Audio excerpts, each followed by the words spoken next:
يومئذ تعرضون لا تخفى منكم خافية সেদিন তোমাদেরকে উপস্থিত করা হবে কাল কিয়ামতের মাঠে আল্লাহর সামনে যখন তোমরা দাঁড়াবে তখন তোমাদের জীবনের যত কিছু রয়েছে সকল কিছু আল্লাহ রাব্বুল আলামিন ফাঁস করে দিবে। যা করেছো তুমি জীবনের শুরু থেকে নিয়ে শেষ পর্যন্ত যত অপকর্ম করেছো, যত গুনাহের কাজে তুমি লিপ্ত হয়েছো, যত খারাপ কাজে তুমি লিপ্ত হয়েছো,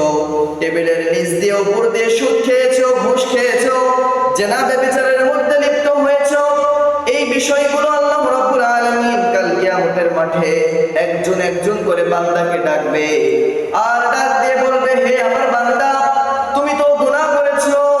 তুমি অনেক গুনাহ করেছো, যার কারণে তোমার স্থান আজকে হবে জাহান্নাম। বলুন নাউজুবিল্লাহ।